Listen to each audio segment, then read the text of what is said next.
মানুষের জীবনে কখন কি ঘটে যায় আসলে বলা যায় না। যেমনটা আমার সাথে হয়েছে। আমি সুস্থ থাকলে আমার বেবিটা অসুস্থ হয়ে যায়। আবার আমি অসুস্থ থাকলে আমার বেবিটা সুস্থ থাকে। যাই হোক, এখন মা ছেলে আমরা ২ জনে অসুস্থ হয়ে গেছি।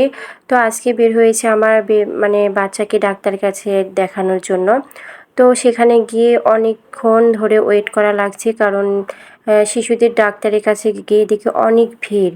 আর আমার মানে বাবুর সিরিয়াল নাম্বার ছিল ১২১। তো এতক্ষণ বসে বসে মানে বুঝতেই পারছো, সেই সকালে গেছি আর রাতে বাড়িতে ফিরছি। ১০টার সময় বাসা থেকে বের হয়েছিলাম। যাই হোক, বাবুকে ডাক্তার দেখানো শেষে দেখলাম একটা রাস্তার ধারে অনেক বড় একটা মেলা হচ্ছে বগুড়াতে। এটা হচ্ছে তাঁত শিল্প মেলা। তো মাকে বললাম চলো মেলার ভিতর থেকে ঘুরে আসি। তো এই তো দেখো আমরা মেলাতে এসে পড়েছি। আর মেলাটা অনেক সুন্দর, অনেক বড় একটা মেলা লেগেছে। তো যাই হোক, মেলাতে কিছু কেনাকাটা করার ছিল, আমরা সেগুলো কেনাকাটা করলাম। আর একটা কথা না বললেই নয়, আমার বাবুটা আমার থেকে আমার মাকে বেশি চেনে। আর মায়ের পরে যদি কেউ মানে ভালোবাসার থেকে থাকে সেটা হচ্ছে নানি। একমাত্র নানির কাছে বাচ্চারা নিরাপদ।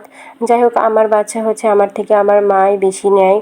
আর আমার মাকে বেশি চেনে, এই জন্য আমার কাছে তেমন থাকতে চায় না। তো মেলার ভিতরে আমার বাবুকে নিয়ে ঘোরাঘুরি করছিলাম। তো যাই হোক, আমি একটা জিনিস বুঝতে পারলাম যে ছোট বাচ্চা নিয়ে আসলে মানে ঘোরাঘুরি করা সম্ভব না। কারণ আমার বাবুকে নিয়ে আমি মানে কীরকম পরিস্থিতিতে পড়ছিলাম সেটা আমি বুঝছি। অনেকটা আমার বাচ্চা আমাকে জ্বালাচ্ছিল, কান্না করছিল, মানে বাড়ির মতো শান্তি তার কোথাও নাই। যাই হোক, মেলার ভিতরে অনেকটা ভিড় ছিল, দেখতেই পারছো তোমরা। আর একটু সন্ধ্যায় হয়ে যাচ্ছিল, কারণ আমরা সন্ধ্যার আগ দিয়ে মেলার মধ্যে ঢুকলাম।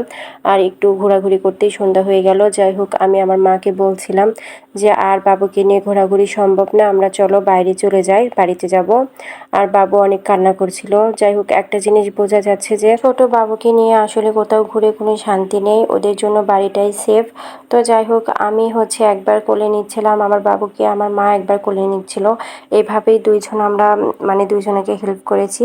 তো যাই হোক, অনেকক্ষণ ধরে আমরা ঘোরাঘুরি করলাম। আর দেখো সন্ধ্যা হয়ে গেছে, যত মানে রাত হচ্ছে ততই লোকের সমাগম বেড়েই চলছে। তো আমাদের কেনাকাটা শেষ করে আমরা বাড়ির পথে রওনা দিচ্ছিলাম। আর দেখতেই তো পারছো, আমার বাবুটা আমার কোলে ঘুমায় গেছে, ওকে নিয়ে আর থাকতে পারছিলাম না। তো আমরা বাড়িতে চলে এসেছি অনেকটা কেনাকাটা করে। তো এটা আমার মায়ের শাড়ি, আমার মা একটা শাড়ি কিনেছে। তো শাড়িটা তোমাদের সাথে শেয়ার করছি। আর আমার বাবু এখনও বড় হয়নি, আমার মা আমার বাবুর জন্য মানে কিছু খাবারের বাটি কিনেছে, যে আমার বাবু বড় হয়ে খাবে। যাই হোক, দেখতে পাচ্ছি এগুলো বাবুর না, এই যে এগুলো বাবুর খোড়া বাটি। দেখো নানির কতটা ভালোবাসা বাচ্চার প্রতি। আজকের ভিডিওটা এই পর্যন্ত। ভালো লাগলে অবশ্যই লাইক কমেন্ট শেয়ার করো। সবাই ভালো থেকো, আল্লাহ হাফেজ।